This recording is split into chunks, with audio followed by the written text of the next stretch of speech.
ഇനി ആ ഓഡിയോ, അതായത് 28-ാം തീയതി 27-ാം തീയതി ഉണ്ടായ സംഭവം ഞങ്ങളുടെ കയ്യിൽ ഈ പറയുന്ന വണ്ടിയിൽ കയറുന്നതും ഇതിൻ്റെ എല്ലാ വീഡിയോ ദൃശ്യങ്ങളുണ്ട്. അവർ നിഷേധിക്കട്ടെ, ശശീന്ദ്രൻ പറയട്ടെ അങ്ങനെ നടന്നില്ല എന്ന്, ഈ കാശ് കൊടുത്തല്ല എന്നുള്ളത്.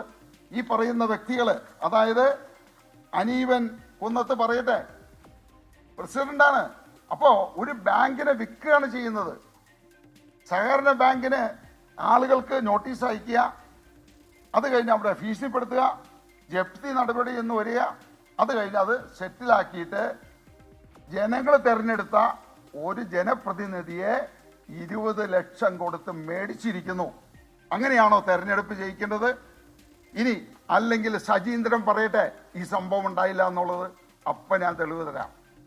ഇനി നിങ്ങൾ ആ ശബ്ദരേഖ ഒന്ന് കേൾക്കുക. നിങ്ങൾ, എനിക്ക് അന്ന് രാത്രി 27-ാം തീയതി ഡീൽ ഉറപ്പിച്ച് അന്ന് രാത്രി തന്നെ എനിക്ക് വിവരം കിട്ടി. നിങ്ങളൊന്ന് കേട്ട് നോക്കത്.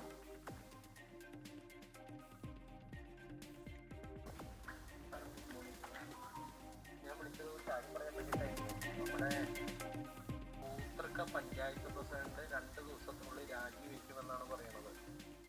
അത് കോൺഗ്രസ്സുകാർ സജീന്ദ്രനെ കേട്ടൊക്കെ സെറ്റ് ചെയ്തിട്ട് അയാൾക്ക് എന്തൊരു ഭയങ്കര ലോണുണ്ട്, ആ ലോണിന്റെ പൈസ കൊടുക്കാമെന്നും അങ്ങനെയുള്ള കാര്യങ്ങളൊക്കെ പറഞ്ഞിട്ട് 2 ദിവസത്തിനകം പഞ്ചായത്ത് പ്രസിഡന്റ് രാജിവെക്കും.